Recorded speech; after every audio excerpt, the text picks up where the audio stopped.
नमस्कार दोस्तों, रेनी अकेडमी में आपका स्वागत है। आप सब कैसे हैं? उम्मीद करती हूँ कि आप सब बहुत अच्छे होंगे और मन लगा के पढ़ाई भी कर रहे होंगे। दोस्तों, जैसा कि हम हिंदी साहित्य का जो इतिहास लेखन परंपरा थी उसको पढ़ रहे हैं और बहुत सारे जो जैसे कि शुरुआती दौर के जो तासी थे जिन्होंने फ्रेंच भाषा में इस्तवार द ला लिटरेतुर हिंदुस्तानी लिखा। उसके बाद आते हैं शिव सिंह सेंगर, और शिव सिंह सेंगर जो है महेश दत्त शुक्ल भी हैं। महेश दत्त शुक्ल भी हैं जिन्होंने भाषा काव्य संग्रह लिखा है। लेकिन उसके बाद आते हैं शिव सिंह सेंगर जिन्होंने शिव सिंह सरोज लिखा। और जो है हिंदी का किसी हिंदी फ्रेंच में तो था वो तासी का, लेकिन हिंदी में अगर कहा जाए पहला इतिहास ग्रंथ किसका है तो शिव सिंह सरोज शिव सिंह सेंगर का है, जिन्होंने पुष्य या पुण्य को प्रथम कवि माना है हिंदी का। मैंने इसको रिलेट भी किया था, शिव को हम क्या चढ़ाते हैं, पुष्प चढ़ाते हैं, तो पुष्य कौन मानेगा, शिव सिंह सेंगर मानते हैं। उसके बाद हमने बताया था कि जो है ग्रियर्सन आते हैं 1888 ईस्वी में, the modern vernacular literature of northern Hindustan, ठीक है। उनका हमने बताया था कि जो है इन्होंने 952 कवियों का वृत्त संग्रह दिया है, 952 कवियों का परिचय दिया है अपने ग्रंथ में। और सर्वप्रथम इन्होंने जो है काल विभाजन करने का प्रयास किया, थोड़ा सा वैज्ञानिक तरीके से चीज़ों को प्रस्तुत किया। और इन्होंने भक्ति काल को, ग्रियर्सन ने भक्ति काल का जो 17वीं शताब्दी का समय था उसको इन्होंने कहा कि ये स्वर्ण काल है। आप देखेंगे कि 17वीं शताब्दी जो है 1532 में ही तुलसीदास का जन्म होता है, और ये क्या है 16वीं है, और 1623 में उनकी मृत्यु होती है, तो ये 17वीं हो जाता है। तो ये जो तुलसीदास का समय था इसी को उन्होंने क्या कहा कि ये स्वर्ण काल, भक्ति काल का स्वर्ण काल है। और किसने कहा तो ग्रियर्सन ने कहा है। तो यहाँ तक हम देख चुके थे। इसके बाद हम पढ़ेंगे मिश्र बंधु। आज कौन है मिश्र बंधु? मिश्र बंधु का जो है जितने भी फैक्ट हैं सारे एग्जाम में पूछे जाते हैं, तो आप सभी लोग लास्ट तक वीडियो में बने रहिएगा। थोड़ा सा मैं कोशिश करूंगी चीज़ों को क्लियर करने की, रिलेट करने की, ट्रिक से चीज़ें याद करवा सकूं, ठीक है। तो मिश्र बंधु के बारे में आप सब जानते हैं कि मिश्र बंधुओं में 3 भाई थे, गणेश बिहारी, श्याम बिहारी, शुकदेव। एक प्रश्न पूछा जाता है मिश्र बंधुओं में कौन नहीं है, तो हमेशा वो कृष्ण बिहारी को दे देता है। तो याद रखिएगा कृष्ण बिहारी नहीं है, गणेश हैं, श्याम हैं, शुकदेव हैं, ठीक है। और इन्होंने 3 लोगों ने मिलकर ही क्या किया, मिश्र बंधु विनोद नामक एक ग्रंथ लिखा, जिसमें क्या करते हैं ये 4591 कवियों का जीवन वृत्त। पहले क्या था कि जीवन वृत्त जैसे एकदम से बस उनके जीवन के बारे में, कवियों के जीवन के बारे में बता दिया जाता था। तो सबसे पहले तासी में भी देखते हैं 72 हिंदी कवि हैं। तासी ने भी वही किया, वर्णानुक्रम पद्धति से लिख दिया। और जो है शिव सिंह सेंगर भी वर्णानुक्रम पद्धति से लिख दिया, कवि वृत्त दे दिया।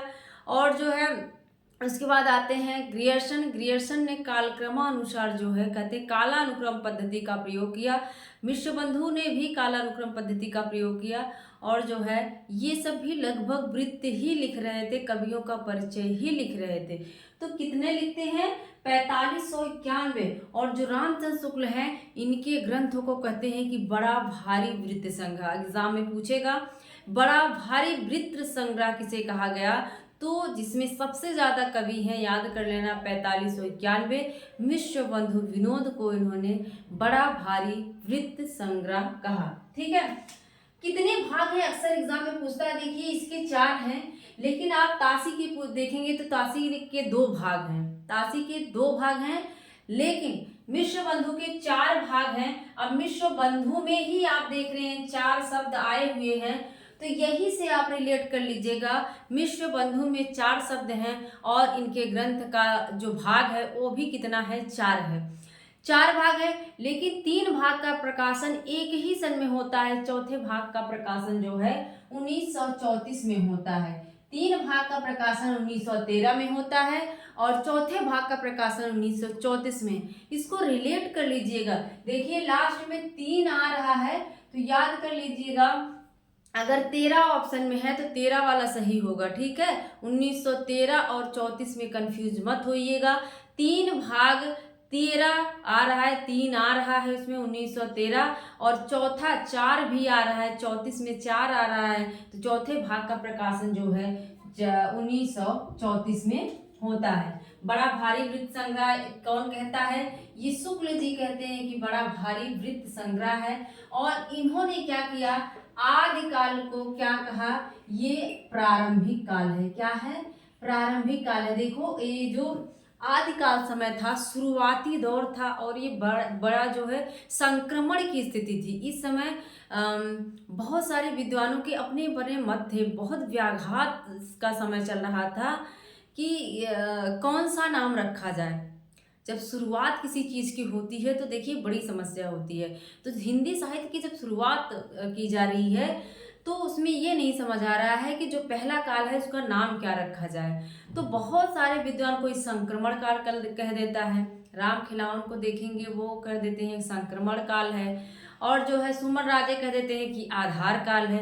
अपने हिसाब से सब लोग कह देते हैं। मिश्र बंधु प्रारंभिक कर देते हैं, गणपत जो है आरंभिक कह देते हैं। तो ये सारी चीजें हैं। लेकिन हजारी प्रसाद का जो मत था वो सर्वसम्मत था। उन्होंने क्या कहा कि आदिकाल, आदिकाल मतलब किसी चीज की शुरुआत हो रही है, मतलब आदिकाल नाम जो है वही सर्वोपरि है, आदिकाल नाम ही रखा जाए। लेकिन यहीं पे रामचंद्र शुक्ल की बात करें तो उन्होंने जो रासो ग्रंथ हैं, 12 जो ग्रंथ हैं वीर गाथात्मक जो हैं, उसमें से इन्होंने 9 जो ग्रंथ लिया है, 9 माने 12 हैं वीर गाथात्मक, लेकिन जो 9 ग्रंथ हैं जिसमें वीर रस की प्रधानता है, उसी के आधार पर इन्होंने कह दिया कि वीर रस की प्रधानता है, इसलिए मैं जो है वीर गाथा काल नाम रखता हूं। तो इन्होंने क्या किया? आदिकाल को वीर गाथा काल नाम से पुकारा। ठीक है। और वहीं पर विश्वनाथ प्रसाद मिश्र वीर काल कह देते हैं। जैसा जैसे रामचंद्र शुक्ल कुछ भी थोड़ा सा कहते हैं उसी की कॉपी कर लेते हैं विश्वनाथ प्रसाद मिश्र। ये रामचंद्र शुक्ल का कहना है ये कोई रीतिकाल को श्रृंगार काल कहना चाहे तो कह सकता है, तो ये तुरंत जो है रीतिकाल को श्रृंगार काल कह देते हैं विश्वनाथ प्रसाद मिश्र, और जो है वीर काल कह देते हैं आदिकाल को। तो ये सारी चीजें जो है बहुत ही महत्वपूर्ण है, याद रखिएगा। मिश्र बंधु विनोद, और इन्होंने क्या लिखा है? हिंदी नवरत्न। क्या लिखा है? मार्कर नहीं चल रहा। हिंदी नवरत्न, याद रखिएगा। ये एक आलोचनात्मक ग्रंथ है और 1910 में लिखा गया। कब? मिश्र बंधुओं ने एक आलोचनात्मक ग्रंथ लिखा 1910 में। क्या करते हैं ये सब? इसमें से जैसे नवरत्न, अकबर के दरबार में नवरत्न थे, वैसे ये लोग जो है प्रमुख प्रमुख कवियों को, 9 कवियों को छांट कर एक जो है ग्रंथ लिखते हैं। और उसमें अगर पूछा जाए कि किसको नहीं रखा है, तो जैसे आप सूर, तुलसी, जायसी, कबीर, जो ये प्रसिद्ध हैं सबको ले लेंगे, लेकिन याद रखिएगा इसमें इन्होंने जायसी को नहीं रखा है। आप कंफ्यूज मत होइएगा। जायसी को देखो, जो त्रिवेणी है रामचंद्र शुक्ल की, उसमें कबीर नहीं है, वो कबीर को नहीं पसंद करते हैं रामचंद्र शुक्ल। लेकिन यहाँ क्या है? ये जायसी को नहीं पसंद करते हैं। क्या रीजन है पता नहीं, लेकिन ये कबीर को नहीं रखे रहते हैं, बाद में जो है कबीर को रख लेते हैं दूसरे संस्करण में। तो याद रखिएगा जायसी को मिश्र बंधुओं ने नहीं रखा है नवरत्न में, रामचंद्र शुक्ल ने कबीर को नहीं रखा है त्रिवेणी में। उसमें कौन कौन है? जो है जायसी है, सूर, तुलसी है। ठीक है। तो नवरत्न, हिंदी नवरत्न जो है, और सबसे पहले देव बड़े की बिहारी विवाद को मिश्र बंधुओं ने शुरू किया। और ये मिश्र बंधु जो है वो देव को बड़ा मानते हैं, कहते हैं बिहारी नहीं बड़े हैं, देव को बड़ा मानते हुए देव को सूर और तुलसी के समकक्ष बताया है। ठीक है। तो एग्जाम में पूछेगा, याद रखिएगा। तो मिश्र बंधुओं ने किसको बड़ा बताया है? देव को बड़ा बताया है, और उनको जो है देव को तुलसी और सूर्य के समकक्ष बताया हुआ है। ठीक है। इसके बाद जो है अब आएंगे आचार्य रामचंद्र शुक्ल, जो कि इनका अपना अहम भूमिका रही है हिंदी साहित्य के हिंदी साहित्य इतिहास लिखने में। इनका जो है साहित्य इतिहास सर्वोपरि है, सभी जानते हैं। और इन्होंने जो तेन का विधेयवादी पद्धति था उसके अनुसार अपने ग्रंथ को लिखा। क्या था? जो तेन ने जो दिया था कि जाति, वातावरण विशेष, क्षण विशेष, ये सारी चीजें होनी चाहिए एक साहित्य इतिहास लिखते समय। तो इन्होंने उसी परंपरा का पालन किया। और हिंदी शब्द सागर की भूमिका, ये हिंदी शब्द काशी नागरी प्रचारी से जो है हिंदी शब्द सागर की भूमिका में इन्होंने हिंदी साहित्य का विकास नाम से, ये जो हिंदी साहित्य का इतिहास है एग्जाम में पूछा जाता है, पहले किस नाम से प्रकाशित हुआ था 1929 में, तो हिंदी साहित्य का विकास नाम से याद रखिएगा। विकास नाम से जो है पहले प्रकाशित होता है, लेकिन बाद में इसका नाम क्या हो जाता है, हिंदी साहित्य का इतिहास। और समय याद रखिएगा 1929, क्या है समय 1929। और ये विधेयवादी पद्धति के समर्थक हैं, ये विधेयवादी पद्धति को फॉलो करते हैं। और इनके जो कवि हैं कितने हैं, इन्होंने 1000 लगभग 1000 कवि और लेखकों का जो है परिचय दिया हुआ है। और 900 वर्षों के इतिहास को 4 कालों में इन्होंने विभक्त किया। आप जानते हैं कि जो है वीरगाथा काल हो गया, पूर्व मध्यकाल, उत्तर मध्यकाल और जो है आधुनिक काल, ठीक है। और एक चीज जानते रहिए कि ये साहित्यिक मूल्यांकन, देखो पहले आप देखेंगे कि जहां मिश्र बंधु की बात होगी या ताशी की बात होगी, उन्होंने क्या किया, कवियों का बस जीवन परिचय दे दिया है, कवि की बात करते हैं। लेकिन रामचंद्र शुक्ल यहाँ साहित्य की दृष्टि से किसी लेखक, किसी कवि का मूल्यांकन करते हैं। उनका कहना है कि कोई व्यक्ति चाहे अमीर हो चाहे कुछ, उनका कहना नहीं, मेरे हिसाब से मैं बताने की कोशिश कर रही हूँ, कोई व्यक्ति नहीं महत्वपूर्ण है, उसकी रचनाएं कैसी हैं वो ज़्यादा महत्वपूर्ण है। तो ये क्या करते हैं, वैज्ञानिकता के दृष्टिकोण से देखने का जो है देखते हैं और साहित्यिक मूल्यांकन करते हैं। इसीलिए आप देखेंगे कि तुलसीदास का जो रामचरितमानस है, तुलसीदास की जो रचनाएं हैं, लोक मंगल की स्थापना, तो उनकी रचनाओं के आधार पर जो है तुलसीदास का मूल्यांकन करते हैं। तो जानते रहिए साहित्य की दृष्टि से ये मूल्यांकन जो है करते हैं। इसके बाद आप देखिए, अब रामचंद्र शुक्ल में आप जितना ही पढ़े देखिए कम है। ये कहते हैं कि मैंने जो है कवियों का जीवन परिचय जो लिया है वो मिश्र बंधु विनोद से लिया है। किससे, जो मिश्र बंधुओं का ग्रंथ है मिश्र बंधु विनोद से इन्होंने जीवन परिचय, कवियों का जीवन परिचय लिया हुआ है। और इन्होंने अपनी किताब लिखते समय बताया भी है कि इन्होंने 4 ग्रंथों का सहारा लिया। इन्होंने क्या किया, 4 ग्रंथों का सहारा लिया। एक तो मिश्र बंधु विनोद हो गया, एक क्या है, मिश्र बंधु विनोद हो गया, याद रख लीजिएगा एग्जाम में पूछता है। एक जो है क्या है, काव्य कौमुदी करके है, एक कौन सा है, काव्य कौमुदी राम नरेश त्रिपाठी का है। किसका है, काव्य कौमुदी हो गया, काव्य कौमुदी हो गया, कौन है, राम नरेश त्रिपाठी, राम नरेश त्रिपाठी। आप सब लिख लीजिएगा, अगर जो नहीं जानते हैं इस चीज को तो नोट कर लीजिएगा।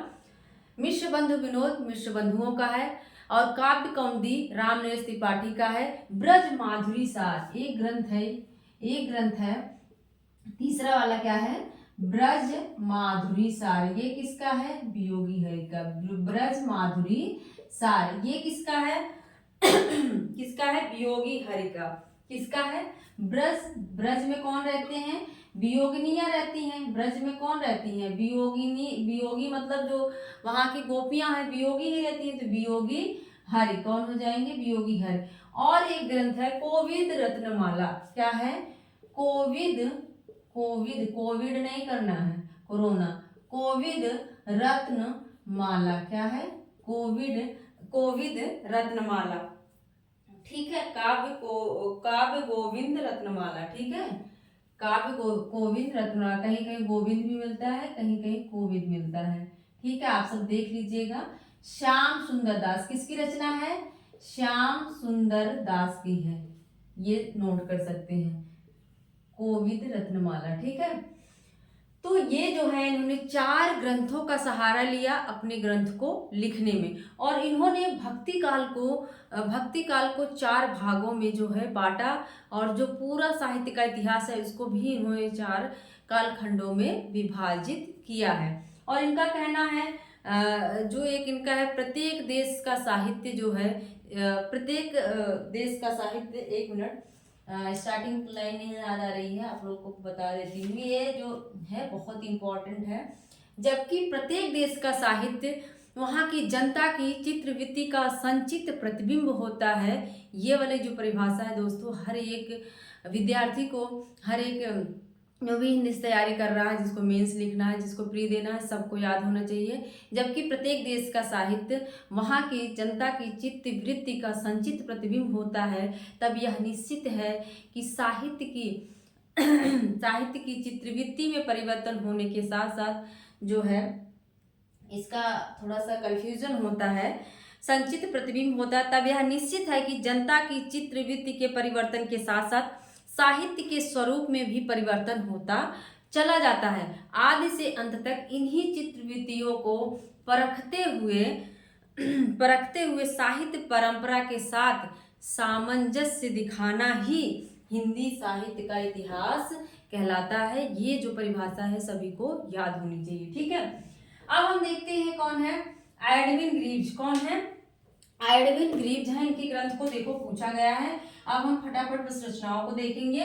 1917 में है, क्या लिखते हैं ये, स्केच ऑफ हिंदी लिटरेचर। अब देखिए ऑफ हिंदी लिटरेचर यहाँ भी है जो कि FEK का है, और यहाँ भी है ऑफ हिंदी लिटरेचर। अब इसको रिलेट कैसे करें, ग्रीव्स हमने रिलेट किया था। देखो ग्रीव्स, जब कोई चीज हम ऐसे कोई चीज ऐसे कर देते हैं, गोज देते हैं, कहते हैं कि स्केच बना। जब कोई स्केच बनाते हैं, किसी चीज का स्केच बनाते हैं ऐसे हल्का हल्का, तो ऐसे क्या करते हैं, कहते हैं कि गोज दिए, मतलब ग्रीव्स कर दिए ना। कोई बच्चा देखो कुछ ऐसे कर दे तो कहते हैं बड़ा गोज गाज दिया। तो स्केच बनाते समय देखो गोजना पड़ता है, गोजना से याद कर लो ग्रीज। गोजना देखो जो गांव के होंगे वो जानते होंगे, तो मैं भी एक गांव से ही बिलोंग करती हूँ, तो मेरे जो ट्रिक रहती है, मेरी जो मतलब रहती है ट्रिक, जो बताने का तरीका रहता है वो ज़्यादातर गांव से रहता है, ठीक है। तो क्या करते हैं बच्चे ऐसे गोज देते हैं, स्केच बना देते हैं। तो स्केच से याद करना ग्रीव्स का है, स्केच से याद करना ग्रीव्स का है। बाकी एक दूसरा याद करने की जरूरत नहीं। ई आ रहा है, और हिस्ट्री में भी देख रहे हैं पहले ई आ जा रहा है यहाँ, बड़ी ई और बड़ी ई, तो आप हिस्ट्री को ई से जोड़ लीजिएगा और ग्रीव्स को गोजने से स्केच से याद कर लीजिएगा, ठीक है। और सबसे पहले ये स्केच वाला है 17 में, और 20 में है हिस्ट्री। हजारी प्रसाद द्विवेदी हैं जो कि जो है कहते हैं कि मैं जो है साहित्य को मनुष्य की दृष्टि से देखने का पक्षपाती हूँ। ये हिंदी साहित्य की भूमिका में इनकी परिभाषा है कि मैं साहित्य को मनुष्य की दृष्टि से देखने का पक्षपाती हूँ, ठीक है। इनका ग्रंथ है हिंदी साहित्य की भूमिका 40 में है। हिंदी साहित्य उद्भव और विकास 52 में है। हिंदी साहित्य का आदिकाल 52 में है। इन्होंने 3 इतिहास ग्रंथ है इनका लिखा है। और हिंदी साहित्य की भूमिका देखो, पहले किसी चीज की भूमिका बांधी जाती है, भूमिका 40 में। अब याद कैसे करेंगे, पहले किसी चीज की भूमिका बांधी जाती है, फिर उसके उद्भव की बात की जाती है, उसके बाद उसकी शुरुआत कर दी जाती है, मतलब आदिकाल, ठीक है, 52 में। अब देखो उद्भव से एक और ग्रंथ है हिंदी भाषा का उद्भव और विकास, वो जो है उदय नारायण तिवारी का है। क्या है, हिंदी भाषा का उद्भव और विकास, भाषा शब्द जुड़े तो उदय नारायण तिवारी आएंगे, लेकिन हिंदी साहित्य अगर जुड़ रहा है उद्भव और विकास तो हजारी आ जाएंगे। हजारी प्रसाद ने परंपरा के अनुशीलन पे महत्व दिया है, इस चीज को याद रखिएगा, ये परंपरावादी है, ठीक है। डॉक्टर रामकुमार वर्मा है, हिंदी साहित्य का आलोचनात्मक इतिहास है, 1938 ईस्वी। समय याद रखिएगा। देखो मैंने रिलेट किया था राम कुमार, जो कुमार लोग होते हैं ना, अगर वो वरमाला पहना दे, कहीं लव मैरिज कर ले, वरमाला पहना दे तो उनकी बड़ी आलोचना होने लगती है, अर्थात आलोचनात्मक इतिहास किसका है, तो राम कुमार वर्मा का है। देखो जब कोई कुमार है, राम है, कोई बालक है, कुमार है, और वरमाला पहना दे, लव मैरिज कर ले, तो क्या होता है, आलोचना होनी शुरू हो जाती। हिंदी साहित्य का आलोचनात्मक इतिहास। इन्होंने स्वयंभू को सबसे बड़ा कवि कहा, सबसे हिंदी का पहला कवि माना है, और 693 से 1693 तक का समय इन्होंने जो है अपने इतिहास ग्रंथ में दिखाया है। और ये जो है एक मिनट, 693 से 1693 तक का समय जो है इनका है, इन्होंने पूरा नहीं किया है। ठीक है, इन्होंने क्या किया है, सिर्फ चारण काल, इन्होंने क्या कहा, संधि काल और चारण काल नाम दिया। तो संधि काल से लेकर इन्होंने भक्ति काल तक का समय अपने इतिहास ग्रंथ में इन्होंने रखा हुआ है। ठीक है, अब देखते हैं नागरिक प्रचारणी सभा। नागरिक प्रचारणी सभा की स्थापना आप जानते हैं कि 1893 में हुई थी। कब हुई थी? 1893 में सभा हुई थी। अगर पत्रिका की बात कहें तो 96। हमने रिलेट किया था, देखो किसी पत्रिका को निकालना है तो पहले सभा बटोरी जाएगी। अगर आपको पत्रिका और सभा में कंफ्यूजन हो रहा है तो आप जो है उस कंफ्यूजन को दूर कर लीजिएगा। 1893 है तो इसको जो है पहले देखो पत्रिका निकालनी है तो सभा बटोरी जाएगी, तो सभा पहले होगा, पत्रिका बाद में होगी। ठीक है, पत्रिका 96। यहीं से निकलता है हिंदी साहित्य का वृहद इतिहास। पहले 18 खंडों में रहता है, बाद के जो 2 खंड है उसी में इंक्लूड कर दिए जाते हैं, शामिल करके 16 खंडों में ये प्रकाशित होता है। कभी कभी देखो जो 16 खंड में जो पुस्तकें हैं उसको भी पूछा गया है, तो जो महत्वपूर्ण है उसको हम आगे की वीडियो में ट्रिक से बताएंगे। ठीक है, तो हिंदी साहित्य का वृहद इतिहास काशी नागरिक प्रचारणी सभा से प्रकाशित होता है, 16 खंडों में है, और जो है सभा की स्थापना 1893 में। एक बार फटाफट रिवीजन करते हैं। 4 देखो मिश्र बंधु विनोद में 4 शब्द हैं और 4 भाग ही इस ग्रंथ के हैं। मिश्र बंधु विनोद 4 भाग हैं, 13 3 भाग का प्रकाशन, और 34 जो है वो क्या है, चौथे भाग का प्रकाशन होता है। बड़ा भारी कवि वृत्ति संज्ञा कहते हैं रामचंद्र शुक्ल।